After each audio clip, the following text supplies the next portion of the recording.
Cornflour કે આરાલોટ વગર tasty અને હેલ્ધી મંચાવ સૂપ બનાવીશું। આ રીતનો સૂપ અઠવાડિયામાં 1 થી 2 વાર હું બનાવું છું। સૂપ બનાવવા માટે લસણ આદું જીરું ક્રશ કરેલું, 1 ટામેટું, કેપ્સિકમ, લીલી ડુંગળી, લસણ, ગાજર અને કેબેજ લેવાના છે। તમારે બીજા શાકભાજી લેવા હોય તો લેવાના છે। શાકભાજીને ફાઇન ચોપ કરવાના છે।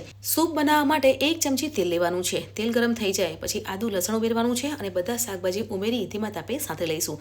શાકભાજીને વધારે કૂક નથી કરવાના, 50 થી 60% જ કૂક કરવાના છે, એટલે ઓવર કૂક ના થાય વાતનું ધ્યાન રાખવાનું છે। શાકભાજી સોફ્ટ થઈ ગયા છે તો ઉપરથી લીલું લસણ ઉમેરવાનું છે અને સાથે મિક્સ કરી લઈશું। સ્વાદ પ્રમાણે મીઠું ઉમેરી સાથે મિક્સ કરી લઈશું। હવે 1 ગ્લાસ પાણી ઉમેરવાનું છે અને પાણીને 2 થી 3 મિનિટ ધીમા તાપે ઉકાળી લઈશું, એટલે શાકભાજીની ફ્લેવર પાણીમાં આવી જશે। અહીંયા 3 મિનિટ થઈ ગઈ છે તો 1 ચમચી સોયા સોસ, 1 ચમચી રેડ ચીલી સોસ અને 2 ચમચી ટોમેટો કેચઅપ ઉમેરવાનું છે।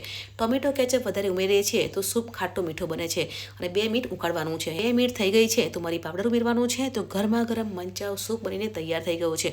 રેસ્ટોરન્ટ કે હોટલમાં સૂપ પીએ છીએ તો સૂપમાં કોર્નફ્લાવર ઉમેરવામાં આવે છે એટલે સૂપ ઘટ બને છે। આજે આપણે ઘરે મંચાવ સૂપ બનાવ્યો છે અને સૂપમાં કોર્નફ્લાવર કે આરારોટ નથી ઉમેર્યો, છતાં પણ સૂપ ઘટ અને ટેસ્ટી બને છે। મંચાવ સૂપની રેસીપી કેવી લાગી કમેન્ટ કરજો। મળીએ છીએ નવી રેસીપી સાથે।